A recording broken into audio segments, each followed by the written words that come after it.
Dia tuh bagian loadingan itu tuh kayak keluar masuknya barang. Jadi gimana ya, kayak ada, ini misalnya truk nih Kak masuk, nah posisinya itu kayak gini, ini tuh udah lantai, dan ini dasaran tuh udah bawah, jadi tuh kayak agak tinggi gitu loh Kak. Nah dia lagi nyatet, itu tuh dianya jatuh terus kena ketiban lift, jadi lift barang Kak. Halo semuanya, kembali lagi di Lentera Malam bareng gue Jamal. Dan di segmen Saksi Misteri kali ini gue udah kedatangan seorang security wanita yang pernah menjaga atau bekerja di pabrik di Cikarang. Kita sapa dulu aja, di sini udah ada Bolva. Bolva, apa kabar Mbak? Alhamdulillah baik. Oke, ini jadi security wanita nih, ini jarang-jarang nih. Iya. Ya kan? Udah berapa tahun kerja di sana? Bisa dibilang setahun lebih lah. Setahun lebih. Setahun lebih. Oke. Kalau setahun ini kan di beda tempat. Di beda tempat itu setahun, yang nanti akan cerita itu cuma 5 bulan. Cuma 5 bulan? Itu resign? Iya, resign. Resignnya kenapa nih? Ya itu yang diganggu-ganggu. Gara-gara diganggu? Gara-gara diganggu yang gak enak aja. Nah, Mbak Ulfa ini kan jadi security wanita nih ya. Itu perlakuannya sama gak sih sama security pria gitu? Beda. Kalau security wanita itu bagiannya di lobby, bagian pengecekan karyawan, karyawanti kayak gitu. Kalau untuk ininya shiftnya? Shiftnya itu sama. Disamain? Satu regu sama. Jadi ada shift pagi, shift sore, shift malam. Kalau shift pagi itu dari jam 7 sampai jam 5. Kalau yang shift sorenya dari jam setengah 4 sampai jam 12. Shift malamnya dari jam setengah 12 sampai jam 8. Oke. Dan pernah masuk shift malam juga? Ya pastinya. Pasti pernah. Jaga sendiri pun juga pernah. Pernah jaga sendiri. Nah, lu kan bekerja di pabrik nih ya, pabrik Cikarang. Nah, pabrik itu punya histori gak? Entah serem atau angker gitu? Historinya itu pernah ada perempuan meninggal. Itu di area loadingan. Pernah ada? Pernah ada. Oke, dan ini, sorry, lu ketemu sosoknya? Ketemu? Iya. Oke. Dan buat kalian yang penasaran, kalian simak videonya sampai habis. Sebelum gue mulai, gue lagi mau curhat dikit nih tentang masalah yang gue alamin sama kulit gue. Jadi karena belakangan ini gue sering kerja di luar rumah dan gue juga kurang perhatiin kulit gue, jadinya kulit gue malah jadi kusam dan kering. Tapi semenjak gue nyobain body serum dan body lotion dari Scarlett selama 2 minggu belakangan ini, alhasil dengan kandungan niacinamide dan glutathione, kulit gua yang sebelumnya kusam dan kering, sekarang malah jadi 3 kali lipat lebih cerah. Sampai sekarang gua masih rutin pakai body serum dan body lotion dari Scarlett ini. Jadi buat kalian juga, gua saranin langsung aja pesen produk-produk dari Scarlett.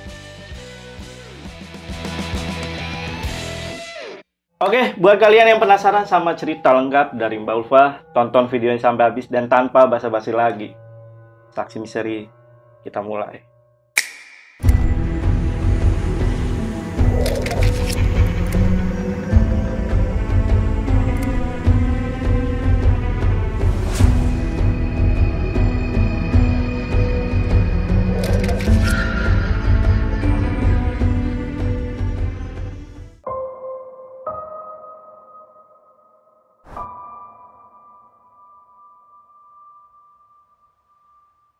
Bolva, ini gimana awal masuk kerja itu tahun berapa? Boleh ceritain dari awal?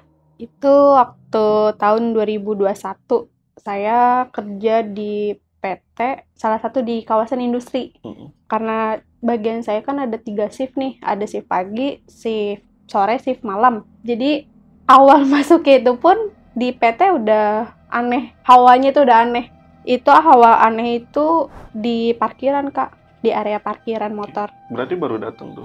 Baru sehari lah. Sehari itu waktu itu saya masuk malam. Malam itu sih jam 12-an lah masuk nih. Ini awal saya hawanya nggak enak. Saya parkir karena saya nggak tahu parkiran security itu di mana. Ya saya yang tahu parkiran itu sama ada motor-motor di situ. Saya parkir di situ, baru turun dari motor ada aja gangguan. Saya ngeliat ada pocong. Awal saya masuk aja saya udah ngeliat ada pocong. Itu lagi gelantungan, Kak. Hah? Pocongnya. Di mana tuh? Di area paling belakang deket mesin-mesin. Itu kan mesin-mesinnya gede-gede banget ya.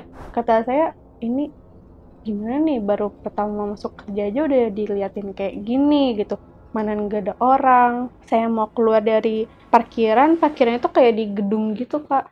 Parkiran di gedung, sekelebetan saya ngelihat dari sudut mata itu ada kayak ruangan, ternyata itu terhubung ke kantin. Kantinnya itu di atas, itu ada yang lewat. Awal tuh ada yang lewat, cewek. Ini kenapa sih PT-nya ini kayak gini banget gitu. Selang 3 bulan saya kerja itu aman, udah nggak diganggu-ganggu lagi kayak gitu. Setelah pertengahan mau ke 4 bulan, itu ada kejadian, saya shift 2, itu kisaran jam 11, mau pergantian shift ke temen, saya keluar dari lobby, ini tuh di lobby tuh, di bagian sebelah kiri tuh lorong locker. Lorong locker yang nggak terlalu banyak lah lokernya. Pas saya ngeliat teman saya ada di luar, itu ada yang mainin locker tuh Kak. Mainin locker tuh 3 kali lah, dibuka tutup. Ini apaan sih gitu kan. Ternyata tuh di locker sebelah kiri, ini kan yang di sebelah kanan nih, yang paling depan. Ini yang paling belakang sebelah kiri, itu ada yang ngelemparin sepatu. Ada yang ngelemparin sepatu dengan jelas banget, tok kayak gitu. Flat shoes sepatunya. Saya samperin, ternyata tuh emang ada cewek. Dan itu ceweknya lagi nyengir, ngeliatin saya nyengir, digituin kan. Nah di situ pas saya ngeliat ada flash shoes dilempar, saya ambil flash shoesnya, saya ambil sepatunya. Nggak lama teman saya yang datang nih, yang pergantian shift, dia nanya kenapa Fa gitu. Oh nggak apa-apa Bu, ini tadi ada yang ngelempar sepatu siapa, punya karyawan? Nggak tahu gitu kan, coba panggilin aja anak cowok gitu kan. Dipanggil lah temen yang cowok, minta dilihat ke belakang. Padahal saya udah tahu kalau yang di belakang tuh ada apa, cuma saya pura-pura nggak tahu aja gitu. Pas teman saya datang yang cowok suruh ke belakang, dia nggak berani ke belakang locker ini. Coba dong, tolong Pak ke belakang gitu. Enggak, takut, tanda tanya. Kenapa dia takut? Padahal saya belum cerita kalau saya dilempar sepatu. Pas udah itu lampu saya nyalain yang locker, saya lihat lagi ke belakang, nggak ada, yang sosoknya ini nggak ada. Saya simpen, nanti besok saya aja Bu yang nanyain ini sepatunya siapa, ke anak karyawan gitu kan. Tinggal cerita, kebesokannya saya masih di shift 2. Shift 2 itu saya sore-sore masih ada karyawan nih, ada yang keluar. Saya tanya, Neng maaf, ini punya siapa ya? Soalnya dia lokernya deket-deket loker yang dilemparin sepatu itu Kak. Nggak tahu Bu, digituin. Emang kenapa Bu? Nggak apa-apa, tadi ada yang ketinggalan di atas locker gitu kan. Oh nggak tahu Bung, saya nggak tahu ini punya siapa gitu. Oh ya udah gitu, saya simpen, saya tanyain lagi, nggak ada yang pada ngaku Bang, nggak ada yang tahu itu punya siapa. Satu pabrik itu karyawan itu nggak ada yang tahu. Nggak ada yang tahu. Sampai yang lawan shift pun juga saya tanyain, saya udah pergantian shift nih, kan beda lagi ya sama karyawan. Saya tanyain lagi sama yang lain, bahkan yang punya lokernya pun saya tanyain. Ini punya kamu bukan? Bukan Bu. Serius bukan punya kamu? Bukan. Emang apa sih Bu? Ini cuma ada sebelah doang. Ya nggak tahu punya lawan shift kali. Padahal yang lawan shift saya udah nanya. Nggak ada yang punya. Padahal itu jelas-jelas dari locker itu. Cuma lockernya pun juga posisi dikunci Bang. Lockernya. Pas dilemparinnya itu. Karena kan pas banget dilempar kan saya nyamperin nih. Siapa tahu ada karyawan yang lagi sakit atau lagi apa. Ternyata emang nggak ada. Itu locker udah dikunci. Udah tuh saya kasihin ke komandan saya nggak mau pusing.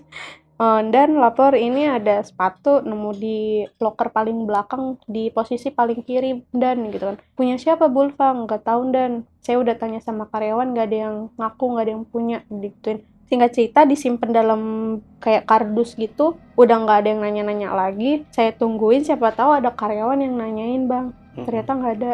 Sebanyak karyawan itu nggak ada yang nanyain itu sepatunya.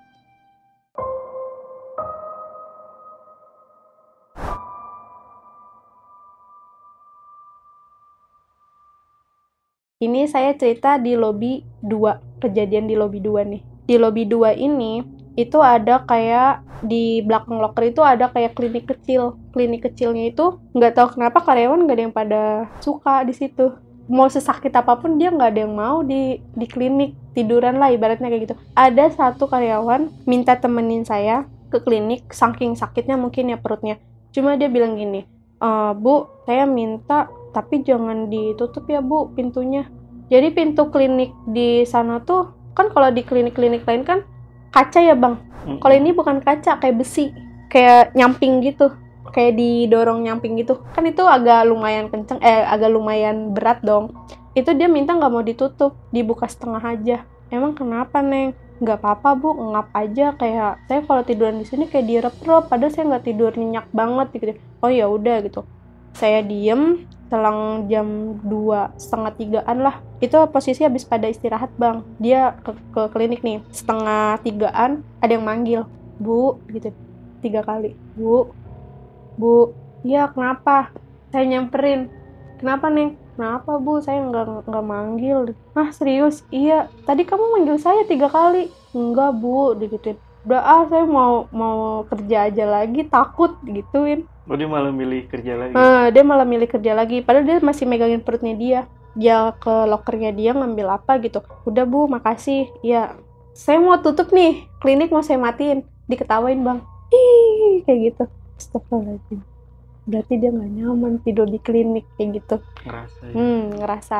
Itu nggak cuma 1-2 orang, Bang, yang di klinik, nggak ada yang berani. Waktu itu pernah dia malah milih di lokernya. Saya saranin sore-sore loh, Bang, jam 5-an. Ini cerita ke esokannya ya. Iya. Neng, jangan di situ, kalau sakit di klinik aja. Enggak, Bu, nggak mau gitu. Dan kalau itu nanti ketahuan CCTV, Neng, gitu. Ntar disangkanya kamu ngapain. Tapi temenin ya, Bu, gitu. Saya cuma minta minyak kayu putih aja deh, dibalurin. Ini saya pegel. Iya, gitu. Nggak lama dia baru masuk, udah kayak gitu. Si anak ceweknya ini udah kayak gitu, Bang. Nggak jadi, Bu, saya udah enakan gitu. Nggak ada yang berani di klinik itu. Singkat cerita, saya shift malam di jam berapa ya, kisaran mau jam 4-an lah, Bang. Itu saya lagi nulis laporan. Jadi tuh di lobby 2 dia ada lorong kecil, terus baru loker-loker. Di sudut mata saya itu kayak ada ngintip ini sekali. Saya liatin nggak ada. Saya nulis lagi laporan, ngintip lagi. Cuma saya diemin nih sampai bener-bener dia tuh nunjukin lah ini siapa nih gitu. Saya diemin, posisi saya lagi begini, itu ketahuan gede tinggi kayak berbulu. Gede tinggi berbulu, matanya itu merah, celong. Saya mau nyamperin tapi hawanya udah ngap duluan, udah kayak geter lah dadanya ini. Astagfirullahaladzim. Saya bacain ayat kursi, kubrak. Apa tuh yang dihancurkan atau dibanting? Di dalam pintu klinik.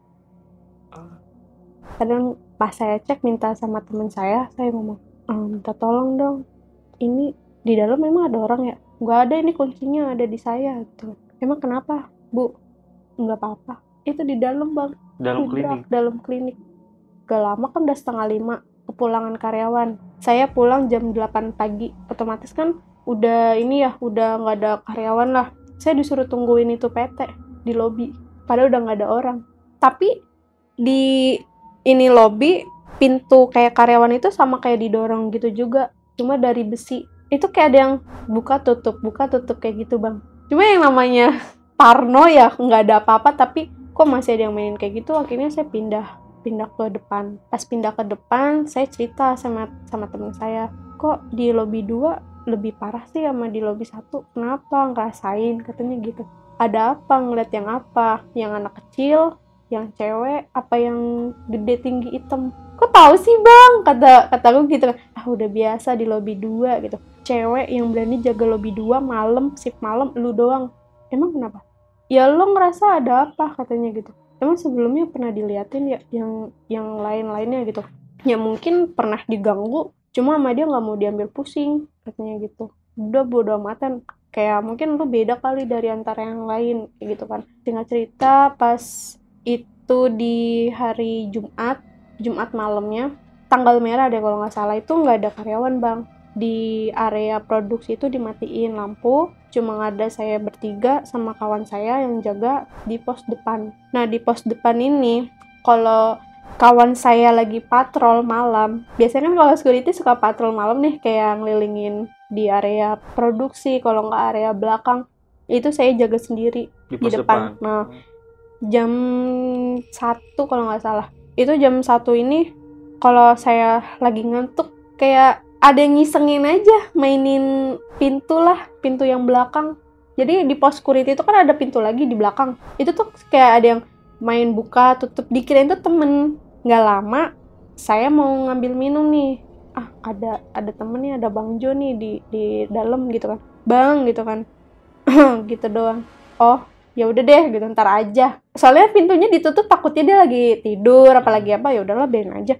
Nggak lama, selang 10 menit teman saya nongol, sama yang si teman saya lagi yang satunya nongol, kok ada ini, lo kan di sini bang? Ya kan gue habis patrol ini bawa senter. Enggak, masalahnya tadi yang di belakang pos di ruangan yang tas-tas itu siapa? Ya siapa emang lu ngeliat apa? Enggak ngeliat, cuma pas gue mau ngambil minum itu pintunya ditutup.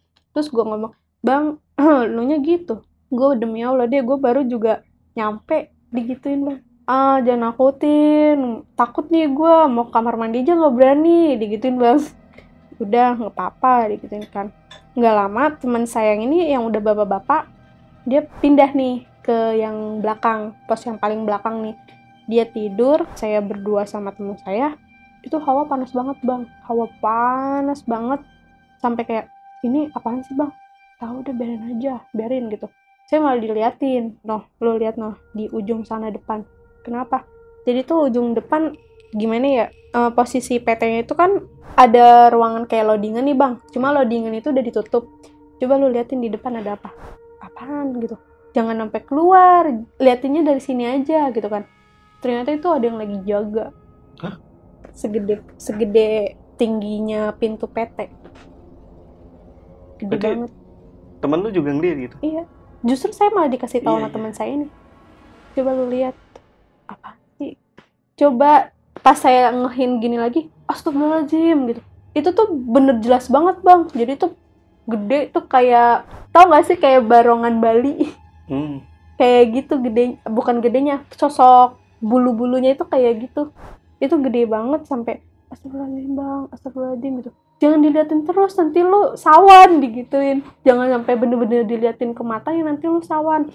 Ditepuk sama dia, baru saya langsung sadar. Itu apaan sih bang? Udah jangan cari tahu gitu kan. Saya nggak berani nih mau ke toilet. Itu udah subuh. Masih ada gak sosoknya? Enggak, udah hilang. Udah hilang. Saya pengen ke toilet nih subuh-subuh. Saya bangunin teman saya. Bang, gue pengen ke toilet bang. Gitu kan. Ya udah ke toilet aja. Gitu. Ngapain bangunin gue? Gue nggak berani. Kenapa nggak berani? Ya nggak berani aja. Soalnya toilet security bang, itu kalau dibilang nggak layak ya emang udah nggak layak. Yang asbesnya udah pada hancur, pintu nggak bisa ditutup. Pokoknya udah kotor banget lah.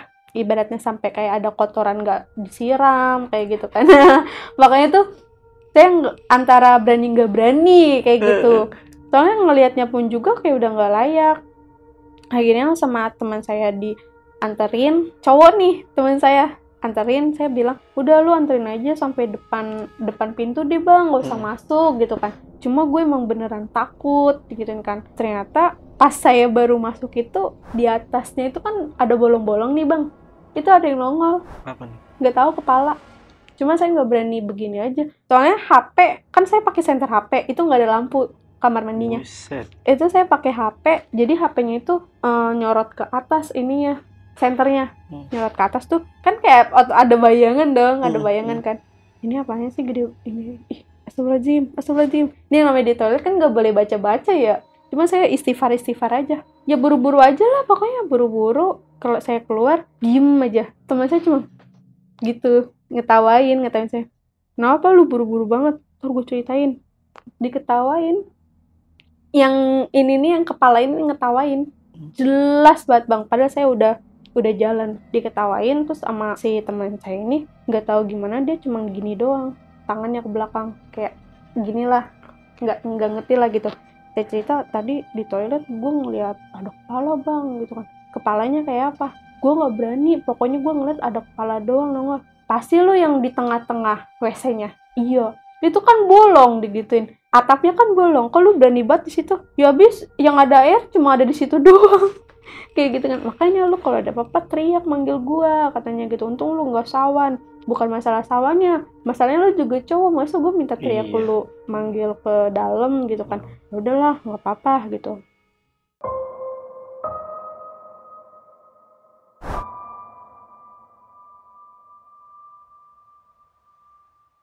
Saya cerita nih sama temen yang ini juga, ibaratnya dia kayak udah abang-abangan lah, keesokannya saya cerita, bang gue kalau kayak gini terus gue nggak kuat bang gitu kan, masa setiap gue kerja ada aja sih yang diganggu kayak gitu kan, belum lagi yang kemarin lagi kejadian gede banget sampai gue nggak bisa natap, bener-bener udah kaku kayak gitu. Udah sabarin aja, yang penting lu keyakinan sama lu sendiri, dia ya dia, lu ya lu gitu, nggak usah terlalu dipikirin lah gitu. Ya deh bang gitu. Terus pas keesokannya itu kejadian lagi di kantin. Di kantin? Kantin. Ada juga? Ada bang. Di pokoknya tuh nggak tahu kenapa, saya baru selama saya kerja jadi security, sama saya setahun nih, nggak pernah yang namanya kayak digituin. Kerja aja gitu, nggak pernah sampai yang dilihat-liatin kayak gitu kan. Ini di PT ini tuh bener-bener luar biasa banget, sampai orang kantin tuh ngomong, saya lagi makan sendiri, yang namanya security kan nggak mungkin makan bareng-bareng nih bang. Itu posisi jam 11:30-an, sebelum karyawan tuh ikut istirahat. Ini saya masuk shift malam, jadi makan dulu nih bang sebelum kerja. Bu, kok ibu berani banget makan sendiri, katanya gitu. Ya habis mau sama siapa lagi gitu kan. Oh iya deh bu, saya tinggal ya bu. Iya gitu, tinggal nih sama yang punya kantinnya. Saya makan, itu tuh kayak dari sudut tuh deket jendela bang, jendela yang saya bilang terhubung ke parkiran yang suka lewat-lewat terus, ternyata itu yang selama ini kalau saya di parkiran suka diliatin lewat. Ini ngapain sih kayak gitu kan, nengok kok nggak ada gitu. Makan cepet naro kentang suara sendok sama ini garpu lagi makan, padahal nggak ada orang lagi, cuma saya doang. Saya turun ke bawah lari, sampai yang teman saya yang di lobi ini nanya, kenapa sih pak, kebelet ini bu, pengen pup, saya gituin aja. Oh ya udah gitu kan. Itu pun juga nggak cuma sekali dua kali bang di atas di kantin, cuma karena saya udah lama, ibaratnya udah berbulan-bulan di situ, saya kalau malam makan udah biasa lah. Kadang sebelum saya masuk makan itu udah ada yang makan, ikut makan kayak gitu, layaknya kayak orang dia karyawan di situ aja, ngikut makan kayak gitu. Tapi kalau lagi nggak ada karyawan bang, kalau ada karyawan saya liatin mana nih sosoknya nih, kenapa kalau lagi banyak orang nggak ada kayak gitu kan. Jadi kalau lagi sepi aja suka kayak gitu dia. Ini sosok apa? Kayak cewek. Dibilang kunti bukan, tapi pokoknya tuh cewek, pakaiannya tuh gimana ya, kayak putih-putih gitu bang, kayak dress.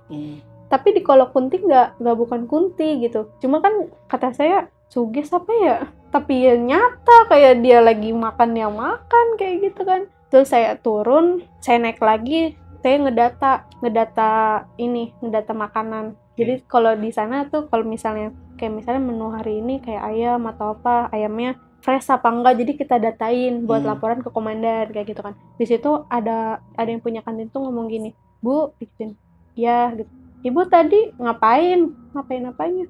Tadi ibu makan pojokan, ngapain? Hah? Baru juga naik gitu. Enggak bu, beneran bu, saya ngeliat ibu tadi lagi makan, digituin kan. Jangan ngada-ngada gituin kan. Jangan ngada-ngada, gue baru juga gue nyampe sini nih, mau ngedata, mau foto. Biasanya juga anak cowok bu, emang anak cowoknya kemana? Lagi nggak bisa, lagi pada sibuk. Dia masih mikir aja ngeliatin, beneran bu, emang ibu tadi nggak kesini? Padahal saya tadi ngomong, bu makan sendiri. Ibunya diem aja katanya gitu. Ada yang nyosokin saya katanya gitu. Tahu kata saya gitu. Saya turun, habis dari situ nggak lama dia pada gaduh berisik, yang orang-orang kantin pada turun tuh, ditanya kenapa sih? Enggak bu, enggak digituin. Itu pasti bang, kalau setiap malam itu ada aja yang kayak gitu di kantin. Nggak lama malam Jumat Kliwon tuh, saya ngitung nih, saya mau ciriin nih, nandain ini malam Jumat Kliwon nih, ada apa lagi nih ya, kebetulan saya bukannya mau nantang, saya udah siap-siap aja nih. Saya pulang jam 12 malam masalahnya nih, saya tunggu jam 10 malam. Coba kalau dari jam 11 ini nggak ada apa-apa, berarti aman. Nggak lama abis mungkin saya nantang apa gimana, saya nggak ada niat buat nantang juga, cuma buat antisipasi aja gitu bang. Nggak lama tuh pas itu saya bau cium kayak daun sirih bang. Ini posisi lagi di mana? Di lobi. Oke. Lagi jaga kan, saya shift 2 nih, masalahnya saya pulang jam 12 malam nih nanti. Saya lagi di lobi 1. Itu saya nyium bau daun sirih. Saya kontak teman saya yang paham, abang-abangan saya nih, dia lagi jaga di lobi 1, di lobi 2 di bawah. Bang, kalau bau daun sirih itu apa ya? Kenapa emang lu nyium gitu? Iya. biasanya yang gue tahu kalong wewe katanya gitu. Kalau wewe. Kalong wewe. Kok bisa-bisanya gitu kan. Ya mungkin itu yang di kamar mandi cewek kali digituin. Tahu sendiri kamar mandi cewek kayak apa gitu kan. Oh gitu ya. Iya. Kok gue makin lama makin berat ya bang. Udah nggak usah diladenin kalong wewe mah. Kalau lu berani, kalau lu kuat katanya gitu. Aku diemin. Saya bacain ayat kursi. Saya pegang pundaknya karena panas. Saya bacain ayat kursi. Udah agak mendingan. Saya ke toilet nih bang. Ke toilet itu kayak bau-bau anyir. Sendiri kayak ragu. Kayak mau masuk enggak. Tapi yang namanya udah kebelet. Ujungnya masuk juga kan. Pas saya mau keluar itu ada yang ngomong gini. Tadi gue ngedenger tahu kayak ada suara mainan air. Terus ada suara lu juga. Tapi gue ngeliat lu baru datang katanya gitu. Anak karyawan lah bising-bising kayak gitu lah. Dari mulut ke mulut lagi cerita. Jangan nakut-nakutin kayak gitu kan. Saya turun dari toilet ke lobi, ada bocah nih keluar mau ngambil pembalut. Bu maaf saya mau ke loker, mau ngapain, mau ngambil pembalut bu gitu. Oh ya udah saya tungguin. Saya ngomong, kamu kalau lagi haid tolong ya dibersihin gitu, jangan sampai nggak bersih. Iya bu, emang ibu tahu katanya gitu. Ya iyalah saya perempuan kayak gitu. Enggak, maksudnya ibu ngerti, emang tahu ibu ngelihat yang di kamar mandi? Enggak, saya gituin aja. Kayaknya nih bocah tahu juga bang. Paham kalau di kamar mandi itu suka ada kayak gitu juga. Cuma yang namanya karyawan kan kadang ada yang berani, ada yang takut. Jadi kalau diceritain kayak gitu, ada yang terima, ada yang enggak gitu kan. Nggak lama pas saya main ke tempat temen nih, ke temen suami, ternyata si kalong wewe ini ngikutin saya. Jadinya ngikutin? Iya. Bapak nih? Iya, ngikutin saya dari. Kalau di kosan sih mungkin masih gimana ya, udah mungkin karena saya udah capek kerja, jadi tidur aja gitu kan.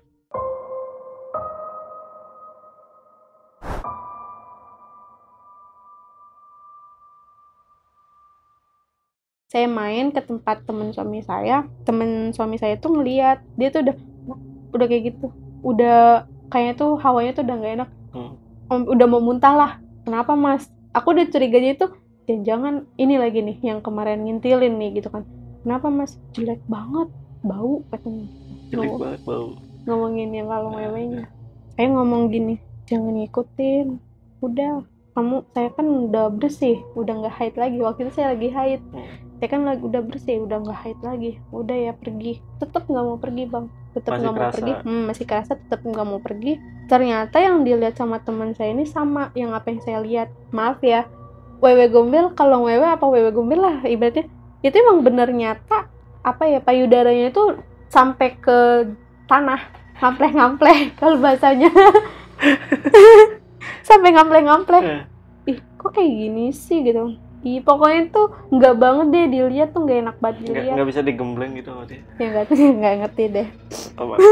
Pokoknya tuh nggak enak banget dilihat kan. Sampai akhirnya udah saya bacain ayat kursi, apalah. Akhirnya dia mau pergi.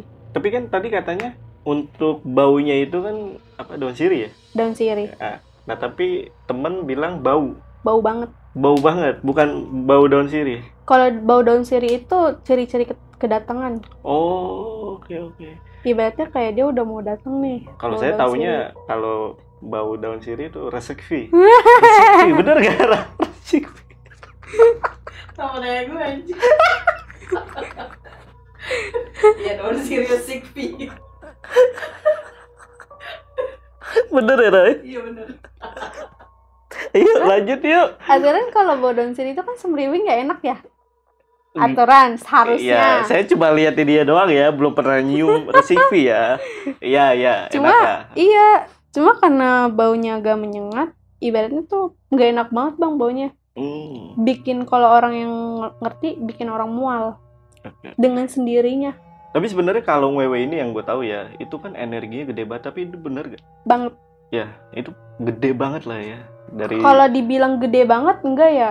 Cuma kayak lebih narik aja lah dibanding sama kuntilanak atau pocong. Iya. Kalau pocong dia lebih merinding. Kalau kalong wewe lebih kayak berat di pundak. Kalau misalnya ada di samping kita atau di belakang kita tuh lebih kayak berat bang. Panas, berat sama penciumannya.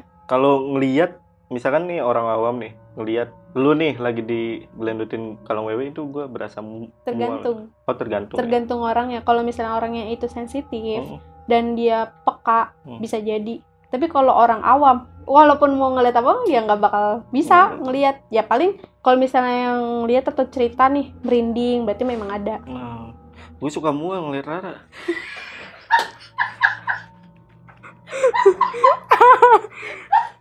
Jadi gue tolong wewe bang.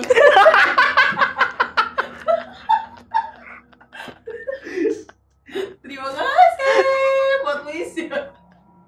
Lo tahu sih maksudnya.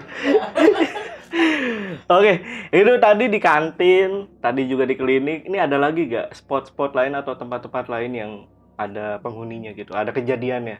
Di belakang pos security depan. Oke. Tapi itu bagian yang belakangnya. Bagian belakangnya. Iya. Ini pernah kejadian apa, Mbak? Itu pas masuk malam. Oke. Posisi delay juga, lagi nggak ada karyawan. Kisaran jam 3. Biasa kan kalau itu kan kayak ada suara burung nih bang. Kalau malam-malam kayak ada burung tuh, nggak tahu pertanda apa lah ya. Itu saya lagi mau ngambil air di belakang, air minum, ada yang nyapu. Tapi nggak ada sapunya, maksudnya nggak ngelihat jelas sapu itu lagi nyapu. Denger aja suaranya. Saya kira teman saya yang bapak-bapak ini, Pak lagi nyapu Pak gitu, malam-malam loh Pak gitu. Tapi saya ke samping, agak sampingnya kan masih ada sekatan nih bang, nggak ada orang. Pas saya habis keluar dari ngambil air, dia keluar dari kamar mandi, si bapak ini yang teman saya.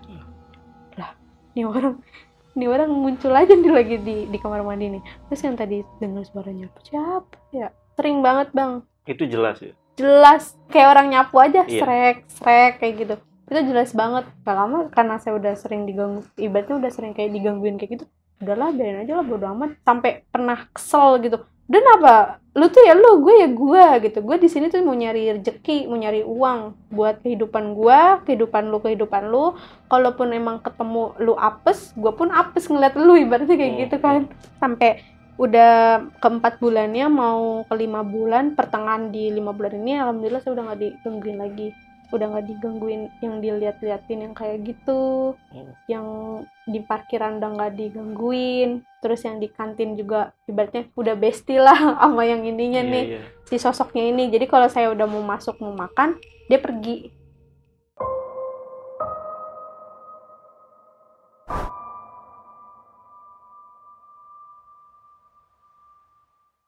Ini berarti udah semua nih tempat udah diceritain ya? Iya. Nah yang gue penasaran adalah, di awal cerita kan lu sempet bilang kalau lu dilempar sepatu flat shoes ya, dan sempet disimpan nih.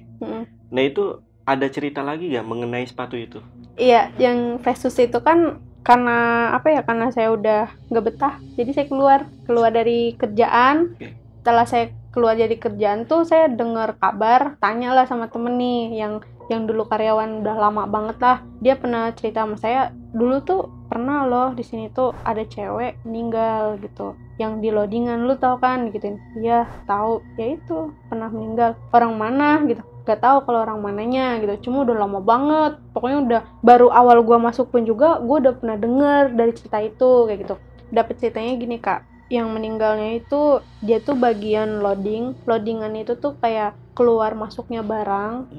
Jadi gimana ya, kayak ada ini misalnya truk nih kak masuk, nah posisinya itu kayak gini, ini tuh udah lantai dan ini dasaran tuh udah bawah, jadi tuh kayak agak tinggi gitu loh kak. Nah dia lagi nyatet itu tuh jatuh, dianya jatuh terus kena ketiban lift. Jadi lift barang kak. Jadi kalau misalnya ada barang dari atas ke bawahin terus naikin ke kontainer, ke truk kayak gitu. Nah dia pas ketika dia jatuh itu nggak sengaja ketiban. Hancur. Kalau dibilang hancur saya nggak tahu juga. Pokoknya saya diceritanya meninggal ketiban lift gitu. Lift barangnya pun juga emang kayak dari besi-besi kayak palet, cuma nggak ada tutupan gitu. Jadi ngeplong aja liftnya. Nggak lama pas saya udah nggak kerja di situ bang, gue dimimpiin yang dilempar sepatu ini. Gue dimimpiin maksud dan tujuannya dia kenapa dia ngelempar sepatu ke gue. Mungkin dia paham kalau dia udah nemuin orang yang tepat nih. Jadi di mimpinya itu dia tuh kayak, kenapa sih aku meninggalnya kayak gini, kenapa sih kok aku kayak ada yang didorong aku sampai bisa masuk ke situ gitu. Aku yang bisa nemuin cuma sepatu aku ini doang, yang sebelah ini satu gitu kan. kenapa saya masuk ke mimpi kamu, karena kamu beda dari yang lain, karena kamu pasti bakal bisa nemuin aku gitu. Sampai sekarang aku juga masih ngikut. Sampai sekarang. Ya bukan maksudnya sampai sekarang, karena dia pernah ketemu sama saya. Kalau saya lagi ceritain dia, pasti ada. Termasuk tadi ya di tengah-tengah cerita sebenarnya lu udah kedatangan nih sosok nih. Iya. Tapi kalau dibilang kasihan ya bang. Kalau gue ngeliat dari story-nya kemarin yang waktu dimimpin itu, ibaratnya dia tuh kayak tulang punggung, kayak anak pedesaan. Dia dari orang Jawa Barat lah. Kayak bener karyawan di situ. Iya, karyawan. Dan itu pun juga PT-nya emang udah lama dibangun dan diproduksiinnya gitu. Terus emang dapat kabar dari yang karyawan lama pun juga, dari dia awal masuk emang udah ada story cerita kayak gitu. Nah, sosok cewek yang lempar flash juice itu ya, ini yang lu temuin sosoknya kayak gimana nih? Maksudnya tuh hancur gak sih mukanya? Enggak hancur, pokoknya bersih. Dia ini kayak pakai baju apa ya, kayak gaun sih, terus semringah. Kalau ngeliatin ke saya tuh semringah, kayak tawa, senyum, kayak gitu. Cuma kayak kayak gitu, nggak nampakin yang serem-serem sih kak. Cuma nggak tahu kenapa dia kalau ngelihat saya tawa, senyum, kayak gitu. Ya mungkin yang nunjukin bahwa itu sepatunya dia. Soalnya karyawan pun juga nggak ada yang ngaku. Iya. Berarti itu kemungkinan sepatu milik dia. Kemungkinan sepatu milik dia. Soalnya di dalam mimpi pun juga dia nunjukin kalau itu sepatu dia. Saya dimimpin. Sepatu yang pas ditemuin itu keadaannya rusak kah? Enggak. Kotor kah atau enggak? Bersih. Kayak layaknya sepatu biasa dipakai sama orang aja. Dan itu sama persis kak, yang dimimpi sama yang dilemparin. Cuma sebelah, kalau nggak salah sebelah kanan, sepatu sebelah kanan. Karyawan lain ada yang pernah ngalamin kejadian juga gak sama kayak Mbak? Enggak, cuma saya doang yang dilempar sepatu kayak gitu. Tapi kalau cerita dari karyawan lain mengenai pabrik itu, pernah ada kejadian juga gak? Kalau kejadian yang pernah cerita deh sama Mbak? Itu yang di kantin doang. Yang di kantin? Yang di kantin sama yang di kamar mandi karyawan cewek. Nah ini gue penasaran nih, ini kan tadi lu sempat cerita soal klinik ya. Kalau klinik di pabrik itu nggak ada dokter ya? Nggak ada, itu cuma sebagai ada obat-obatan sama buat istirahat aja, kayak tempat tidur gitu. Tempat tidurnya pun juga kayak yang di klinik-klinik itu loh kak. Iya. Cuma itu doang, nggak ada dokternya. Gue kira ada dokternya tuh. Nggak ada yang jaga. Nggak ada ya? Makanya kalau nggak ada yang ke klinik, dimatiin lampu. Gue kan nggak pernah kerja di pabrik lah ya.